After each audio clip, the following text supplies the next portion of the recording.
नमस्कार दोस्तों, मैं हूं एस्ट्रोलॉजर मीनाक्षी और आज के इस वीडियो में बहुत बहुत स्वागत करती हूं आप सभी कुंभ राशि वाले जातकों का। दोस्तों, शनि देव का राशि परिवर्तन होने जा रहा है 29 मार्च 2025 को, क्योंकि शनि देव इन 5 सालों में आपकी परीक्षा ले चुके होते हैं।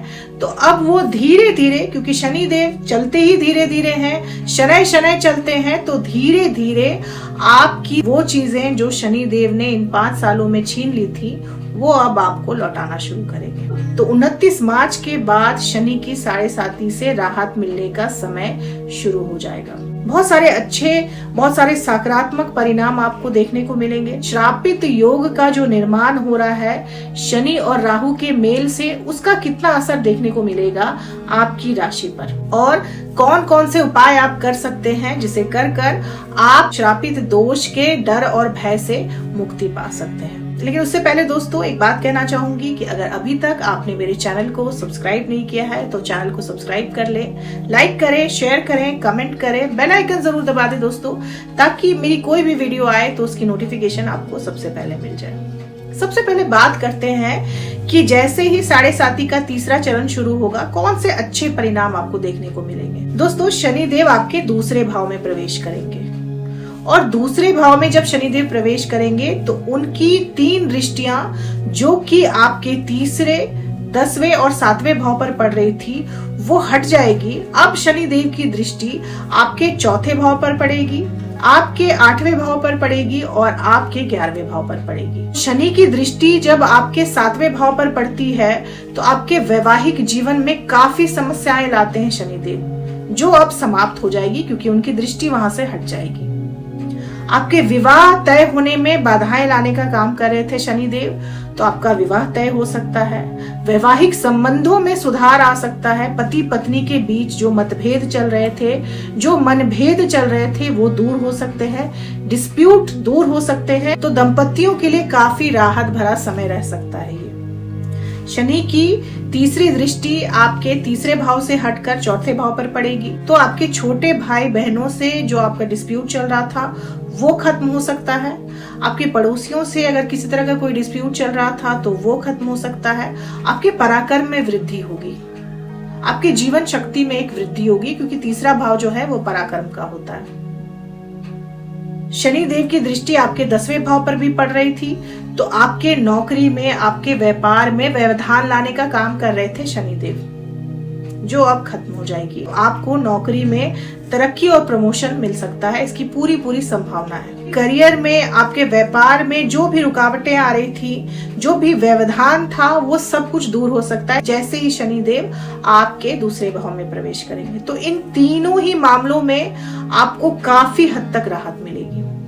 आपकी सेहत में भी सुधार आएगा, क्योंकि शनिदेव जब पहले भाव में होते हैं तो सेहत से संबंधित छोटी मोटी परेशानियां आपको देते रहते हैं। भाग दौड़ आपकी बढ़ जाती है, आपकी परेशानियां बढ़ जाती हैं, आपको सेहत से संबंधित कोई ना कोई दिक्कत लगी ही रहती है। तो ये सब कुछ खत्म हो जाएगा 29 मार्च के बाद। धीरे धीरे आपकी सेहत में भी सुधार आएगा। लेकिन क्योंकि शनिदेव आपके दूसरे भाव में आएंगे तो आपको गले से संबंधित परेशानी हो सकती है, आपको स्किन से रिलेटेड किसी तरह की कोई परेशानी हो सकती है, इसकी संभावना बढ़ा देंगे शनिदेव। साथ ही साथ अब आपको ये भी ध्यान रखना है दोस्तों कि आपको अपने वाणी पर नियंत्रण रखना है, क्योंकि शनिदेव धन, कुटुंब और वाणी के भाव में आ रहे हैं। यहाँ पर शनिदेव आपकी वाणी के द्वारा आपके अपनों से आपका मनमुटाव करवा सकते हैं, खासकर आपके ससुराल पक्ष से। आपके ससुराल पक्ष से आपका मनमुटाव हो सकता है आपकी ही वाणी की वजह से, क्योंकि शनि की दृष्टि आपके 8वें भाव पर पड़ेगी। 8वां भाव आपके ससुराल के पक्ष का होता है, तो ससुराल वालों से आपका झगड़ा हो सकता है, आपके डिस्प्यूट हो सकते हैं, वो भी आपकी खुद की वाणी के चलते। तो आपको अपनी वाणी पर काफी ज्यादा नियंत्रण रखने की जरूरत है। खर्चों पर भी नियंत्रण रखना है। आपकी आमदनी तो बढ़ेगी लेकिन आपके खर्चे भी बढ़ सकते हैं, क्योंकि शनिदेव दूसरे भाव में आएंगे तो आपके खर्चे अचानक से बहुत ज्यादा बढ़ जाएंगे, क्योंकि शनिदेव आपकी राशि में आपके व्यय भाव के स्वामी हैं, आपके 12वें भाव के स्वामी हैं। तो पैसा आएगा और आप खर्च भी बहुत करेंगे, तो इस पर नियंत्रण रखने की भी जरूरत है। आपको जरूरत से ज्यादा खर्च करने से बचना चाहिए आपको। दोस्तों, बृहस्पति आपके 4थे भाव में विराजमान है। आपके सुख के भाव में विराजमान है और वहां से वो दृष्टि डाल रहे हैं आपके 10वें भाव में। तो बृहस्पति आपके सुख में वृद्धि करेंगे, आपके नौकरी व्यापार में वृद्धि करेंगे। बृहस्पति की दृष्टि बहुत शुभ होती है दोस्तों, तो आपको नौकरी में तरक्की मिले इसकी पूरी संभावना है। आपको व्यापार में बहुत बड़ा उछाल देखने को मिले इसकी भी पूरी संभावना है, क्योंकि अभी तक शनि की भी दृष्टि थी आपके 10वें भाव पर, तो रुकावटें ला रहे थे शनि देव आपके व्यापार और नौकरी में। तो अब जब शनि देव की दृष्टि यहाँ से हट जाएगी और बृहस्पति की ही शुभ दृष्टि पड़ेगी आपके 10वें भाव पर, तो नौकरी और व्यापार में आप नई ऊंचाइयों को छू सकते हैं। बहुत बड़ी तरक्की मिल सकती है आपको, बहुत अच्छी नौकरी मिल सकती है। व्यापार में अचानक से आपको उछाल देखने को मिलेगा।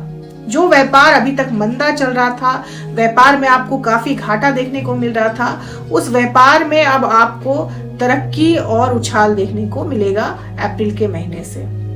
बृहस्पति चौथे भाव में बैठकर आपकी सुख सुविधाओं का भी ध्यान रखेंगे। आपकी सुख सुविधाओं में वृद्धि होगी, आपकी माता की सेहत अच्छी रह सकती है, माता पिता से आपके संबंध संतोषजनक रह सकते हैं। आपके परिवार में भी किसी तरह का कोई क्लेश अगर है तो वो खत्म हो सकता है। अब बात करें प्रेमी जोड़ों की। मंगल देव आपके 5वें भाव में विराजमान है और 5 अप्रैल तक मंगल देव यहीं रहेंगे। तो 5 अप्रैल तक प्रेमी जोड़ों के बीच में छोटे मोटे डिस्प्यूट हो सकते हैं, आपके झगड़े रह सकते हैं, लेकिन जैसे ही 5 अप्रैल के बाद मंगल देव आपके 6ठे भाव में प्रवेश कर जाएंगे, आपके डिस्प्यूट खत्म हो सकते हैं। क्योंकि मंगल जो है वो एक एग्रेसिव प्लैनेट है। मंगल जब आपके 5वें भाव में यानी लव अफेयर्स के भाव में रहते हैं तो आपके डिस्प्यूट को बढ़ा देते हैं, आपके झगड़ों को बढ़ा देते हैं, आपके एग्रेशन को बढ़ा देते हैं। अपने एग्रेशन की वजह से ही आपके और आपके प्रेमी के बीच में झगड़े हो सकते हैं। या तो आप एग्रेसिव हो सकते हैं या तो आपका प्रेमी बहुत ज्यादा एग्रेसिव हो सकता है। तो जैसे ही मंगल देव यहाँ से हटेंगे 5 अप्रैल के बाद, आपके सारे डिस्प्यूट सॉर्ट आउट हो जाएंगे। तो प्रेमी जोड़ों के लिए 5 अप्रैल के बाद का समय बहुत ही अच्छा रहने वाला है। विद्यार्थी थोड़े से भटक सकते हैं, अपनी शिक्षा से भटक सकते हैं, थोड़ी सी मौज मस्ती ज्यादा कर सकते हैं, पढ़ाई पर उनका कम ध्यान हो सकता है। बुध जो है वो नीच के हो गए हैं, तो विद्यार्थियों के लिए थोड़ा सा कठिन समय रह सकता है अप्रैल का महीना। अब बात करें दोस्तों कि आपको सावधानी कहाँ रखनी है। दोस्तों क्योंकि आपके 8वें भाव के कारक नीच के हो गए हैं, यानी कि बुध देव नीच के हो गए हैं, और साथ ही साथ आपके 8वें भाव पर शनि देव की दृष्टि भी पड़ेगी। तो कोई भी काम आपको जल्दबाजी में नहीं करना है और ना ही वाहन वगैरह बहुत तेज चलाना है। आपको ज्यादा सतर्क रहने की इसलिए भी जरूरत है दोस्तों, क्योंकि आपके 2 भाव में अप्रैल के महीने में श्रापित योग भी बनेगा। शनि और राहु के मेल से श्रापित योग बनेगा और शनि और राहु दोनों की ही दृष्टि आपके 8वें भाव पर पड़ेगी।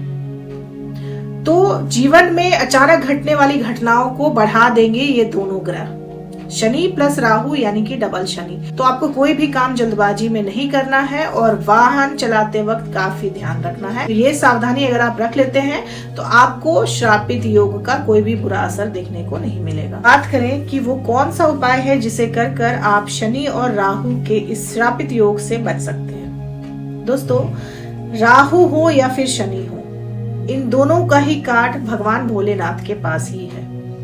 जब आप शंकर भगवान के शरण में जाते हैं तो ना राहु आपका कुछ बिगाड़ पाते हैं और ना ही शनि कुछ बिगाड़ पाते हैं। तो आपको प्रत्येक सोमवार और शनिवार के दिन शंकर भगवान का जलाभिषेक करना है। शंकर भगवान का जलाभिषेक आपको कच्चे दूध, जल, हो सके तो गंगा जल ले लें, उसमें काले तिल डालें और थोड़ी सी उड़द की दाल डालें। प्रत्येक सोमवार और शनिवार को शंकर भगवान का जलाभिषेक करें। आप ओम नमः शिवाय का जाप करें 108 बार। अगर आप अप्रैल के पूरे ही महीने ऐसा कर लेते हैं तो आप पर इस श्रापित योग का, इस श्रापित दोष का कोई भी बुरा असर नहीं होगा और आपके जीवन में जो भी कठिनाइयां आएंगी उसको दूर करने का काम भी करेंगे भगवान भोलेनाथ। तो ये छोटा सा उपाय कर कर आप अपने मन को भय से भी मुक्त रख सकते हैं और अपने जीवन को भी भय से मुक्त रख सकते हैं। और जब आपका मन भय से मुक्त रहता है तो कोई भी दोष, कोई भी योग आपका कुछ नहीं बिगाड़ सकता। दोस्तों ये थी मेरी एनालिसिस कुंभ राशि वाले लोगों के लिए अप्रैल के महीने की। उम्मीद करती हूँ कि आपको वीडियो से और इस छोटे से उपाय से जो मैंने बताया है उससे काफी मदद मिलेगी। अगर मदद मिलेगी तो कमेंट करके जरूर बताइएगा दोस्तों। कमेंट में जय माता दी लिखना ना भूलिएगा। तब तक के लिए जय माता दी, जय श्री राम।